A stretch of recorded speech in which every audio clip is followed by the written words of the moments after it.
ओम शांति छोटे। ओम शांति भैया। भैया आज की मुरली के पॉइंट्स सुनाओ। भैया आज की मुरली के पॉइंट्स बताओ ना। छोटे आज का गीत था नयनहीन को राह दिखाओ प्रभु। भैया ये गीत तो जो आंखों से ठीक से नहीं देख पाते उन्होंने गाया होगा। भैया अभी उनको बाबा कैसे रास्ता दिखाएगा।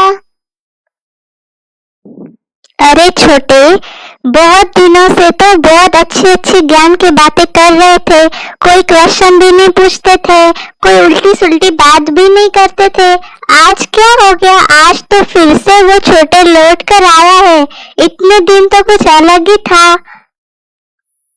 भैया इतने दिनों से मुझे ज्ञान योग के सिवाय और कुछ बात करना अच्छा ही नहीं लगता था। जैसे बाबा मुझे खींच रहा था। पर भैया कल से पता नहीं क्या हो गया है, मैं फिर से छोटा बन गया हूँ।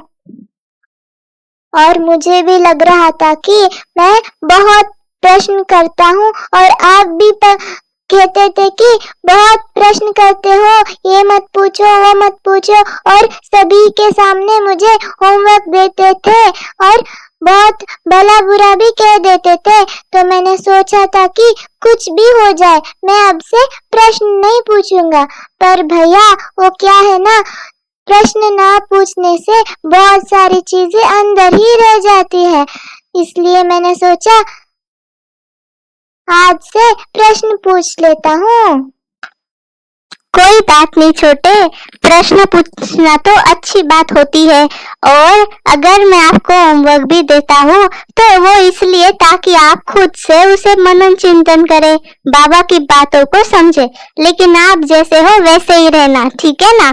तो आज बाबा ने ये गीत जो है वो कोई अंधे लोगों ने नहीं गाया है, वो बाबा ने उन बच्चों को कहा है जिनको बाबा त्रिकालदर्शी बनाता है।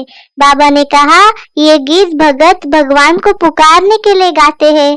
जो मनुष्य बेचारे दुखी है, जो भक्ति मार्ग में इतना माथा मारते हैं और जीवन की बात भी नहीं जानते, तो शुरू से भक्ति जो कर रहे हैं, जो बेचारे धक्के खाते रहते हैं, देवी देवताओं का जब राज्य था तो उनको कुछ पता ही नहीं है, उन लोगों ने ये बाबा के लिए गीत गाया है।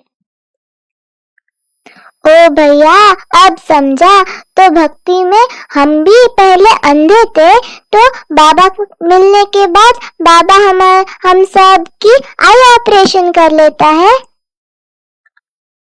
हाँ भैया जरूर बाबा ने आंखों के ऑपरेशन किया होगा, तभी तो हम ज्ञान क्या है, भक्ति क्या है, रात क्या है, दिन क्या है, ये सब समझ पा रहे हैं।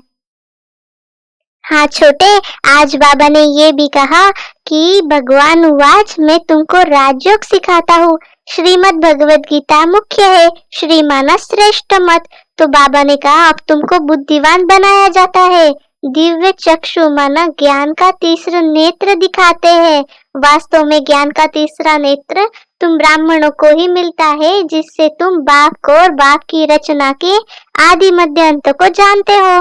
इस समय सभी में देह अहंकार है, 5 विकार है, इसलिए घोर अंधियारा है।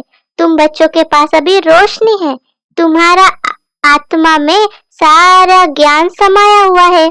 तो तुम पहले सब अज्ञान में थे, ज्ञान अंजन सद्गुरु दिया, अज्ञान अंधेर विनाश, ऐसे भक्ति में कहते हैं ना। तो बाबा ने कहा तुम पूज्य थे वही पुजारी बने हो। तो पूज्य माना रोशनी में थे, पुजारी माना अंधेरे में है। देखा भैया, जो मैंने कहा वही बाबा भी कह रहा है। मैंने कहा था कि आंखों के ऑपरेशन बाबा करता है, पर बाबा आंखों के ऑपरेशन के साथ साथ तीसरा नेत्र भी देता है। भैया 5 विकार होने से अंधियारा होता है, और बाबा ने कहा कि हमारे पास रोशनी है। इसका मतलब हम आत्मा समझने से रोशनी होती होगी, है ना भैया? इसीलिए रोज एक दूसरे को आत्मा देखने का अभ्यास करना चाहिए। इसीलिए मैं रोज आत्मा ही देखता हूँ, हर एक को आत्मा ही समझता हूँ। हाँ छोटे, आज बाबा ने ये भी कहा है कि निराकार गॉड को ही सब गॉड फादर कहते हैं। वह भी आत्मा परंतु परम है, इसलिए उन्हें परमात्मा कहते हैं, जो परम धाम में रहते। अंग्रेजी में उसको सुप्रीम सोल कहा जाता है। तो बाबा ने कहा, तुम गाते थे ना, आत्मा और परमात्मा अलग रहे बहुकाल। ऐसे नहीं, परमात्मा परमात्मा से अलग रहे बहुकाल नहीं, यह पहले नंबर का अज्ञान है। आत्मा सो परमात्मा, परमात्मा सो आत्मा कहना। आत्मा तो जन्म मरण में आती है, परमात्मा नहीं आते। बाबा बैठकर बताते हैं कि भारतवासी पूज्य थे। भैया, ये तो कितनी समझने की बात है कि आत्मा और परमात्मा एक ही हो नहीं सकते। अगर मैं ही आत्मा और परमात्मा होता तो मैं जो चाहे कर सकता था। मैं छू मंतर करता और हाथ में जो चाहिए वो आ जाता। मैं एक संकल्प करता और वही सत्य हो जाता था। और सभी लोग उंगली को ऊपर दिखाते हैं ना, परमात्मा को याद करते हुए, तो फिर आत्मा ही परमात्मा कैसे हो सकती है? समझने की बात है ना भैया?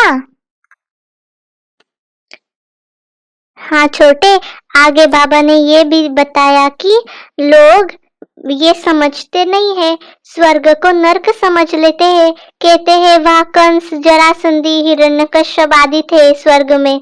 तो बाबा ने आकर समझाया कि क्या तुम भूल गए हो, मेरी तो शिव जयंती भी तुम भारत में मनाते हो। स्वर्ग का स्थापना भी मैं करता हूँ। शिवरात्रि कहते हो तो कौन सी रात्रि, कब आता हूँ मैं और क्या मेरा कर्तव्य है, क्या ये तुम कोई को भी पता नहीं है?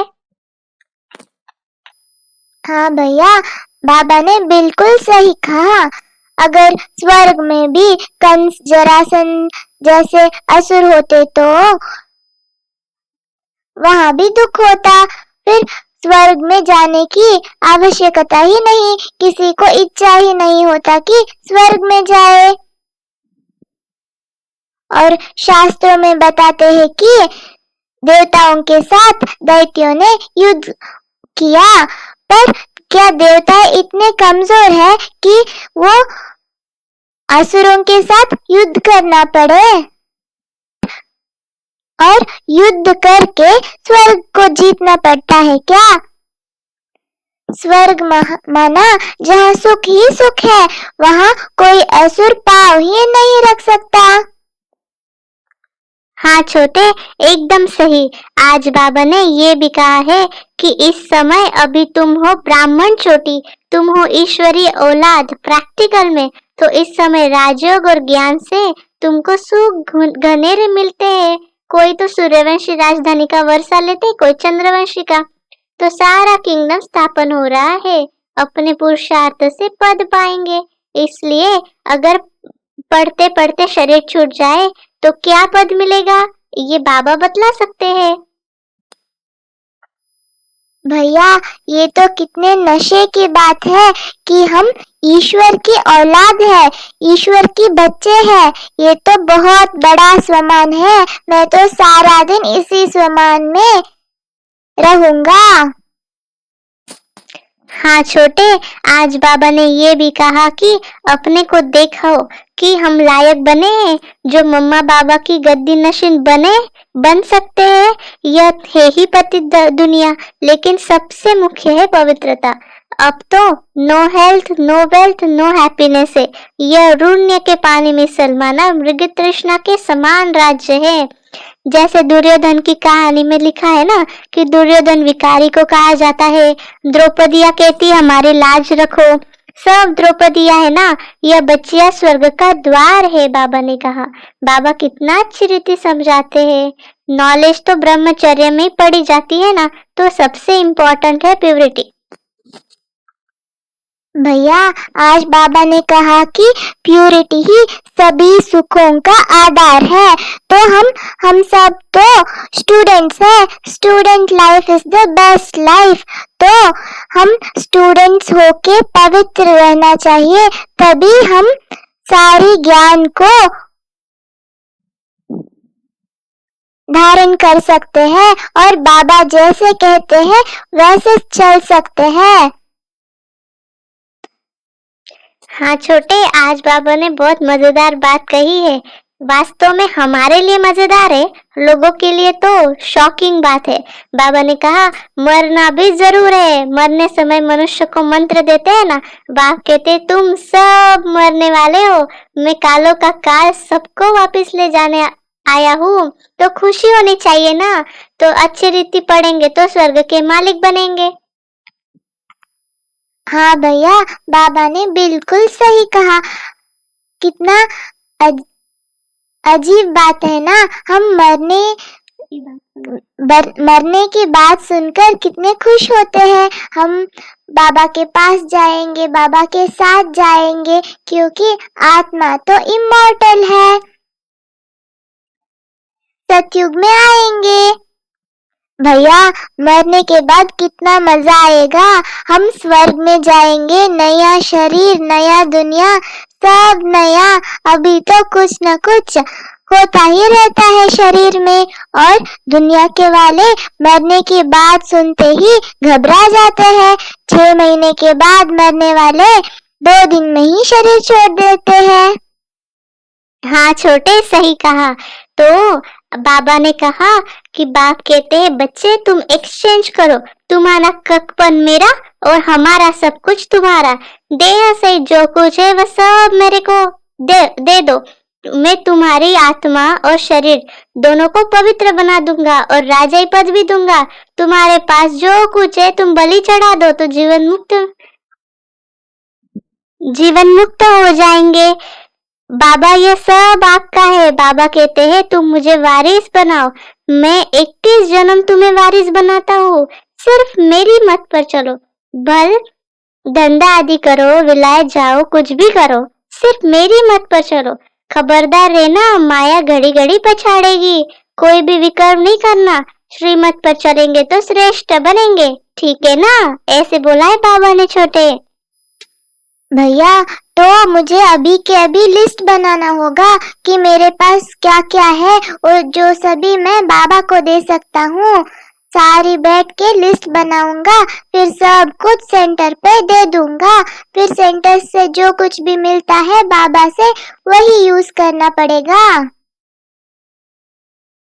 अरे छोटे, इसका अर्थ होता है कि जो भी अपने पास है वो दिल से बाबा को दो, मना उसमें अटैचमेंट नहीं हो, ठीक है ना। इस पे थोड़ा आज अच्छे से सोचना कि बाबा को सब कुछ देना माना क्या।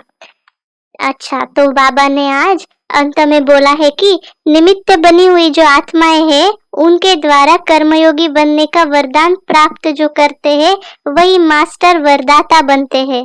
स्लोगन में बाबा ने कहा कि नाम के आधार पर सेवा करना, अर्थात ऊंच पथ में नाम पीछे कर लेना है। तो आज मैं तुझे एक बात याद दे दूं छोटे, याद है ना आज कौन सी डेट है? आज 1 जून है। आज से अपनी प्यारी मातेश्वरी हमारी जगदम्बा सरस्वती का मंत्र शुरू हो रहा है। 24 जून तक हम सभी को बहुत अच्छा पुरुषार्थ करना है। हमारी माँ को बहुत सारा प्यार और प्रणाम सहित उसे फॉलो भी करना है। इसलिए आज कुछ ना कुछ नया अपने लिए पुरुषार्थ का प्लान बनाना है। आज माँ वाक्य भी है मातेश्वरी जी के, जिसमें मम्मा ने कहा है कि जितने हम बाबा के साथ सच्चा होकर रहेंगे तो परमात्मा से हमें बहुत प्राप्ति होगी। विजय माला में आएंगे, निर्विघ्न बन जाएंगे। जो भी भूलें होती है, जो भी गलतियां होती है, बाबा से सच्चा होकर रहना है, अवज्ञा नहीं करनी है। तो याद है ना छोटे, आज से हमें क्या क्या करना है? रोज का नया प्लान बनाना है। मम्मा की क्या विशेषता थी और हमारे जीवन में वो कैसी लानी है, ये सब सोचना है, ठीक है। अच्छा, ओम शांति। हाँ भैया, ये तो सोचने की बात है। किसी की माँ अगर बहुत बड़ी पोजीशन में हो या अथॉरिटी हो तो उनको कितना नशा रहता है कि मेरी माँ ये है। तो हमारी माँ तो जगदम्बा सरस्वती है। अगर दुनिया में किसी को अच्छी बुद्धि चाहिए तो जगदम्बा सरस्वती के पास जाते हैं। अगर किसी को धन चाहिए होता है तो लक्ष्मी के पास जाते हैं, और किसी को शक्ति चाहिए होता है तो महाकाली के पास जाते हैं, और कोई प्राप्ति जीवन में चाहिए तो जगदम्बा के पास जाते हैं। ऐसी है हमारे माँ। ये सोचने की बात है कि ये मेरी माँ है। हमारी माँ तो ब्रह्मा बाबा से भी पहले ही संपूर्ण बन गई।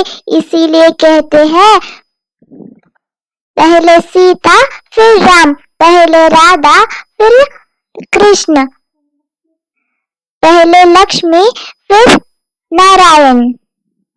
और हिंदू धर्म में कहते हैं कि ब्रह्मा और सरस्वती ने सभी को जन्म दिया। क्रिश्चियन धर्म में आदम और ईव का यादगार है, और मुस्लिम धर्म में आदम और बीवी का यादगार है। ये हमारे ही माता पिता है ना। जैसे हम सब की ब्रह्मा बाबा से प्यार है, वैसे ही मम्मा से भी होनी चाहिए। तो भैया, मैं आज से मम्मा का बुक्स पढ़ूंगा और उससे अनुभव करूंगा कि मम्मा कैसे हाथ घुमाती थी और कैसे प्यार करती थी। इन सब का मैं अनुभव करूंगा और मम्मा की एक एक विशेषता पर अभ्यास करूंगा। भैया, जैसे जगदीश भाई मम्मा को पत्र लिखते थे, वैसे ही मैं भी मम्मा को पत्र लिखूंगा। ऐसी प्यारी माँ को हम सब की तरफ से श्रद्धा सुमन और नमस्ते। Thank you mamma.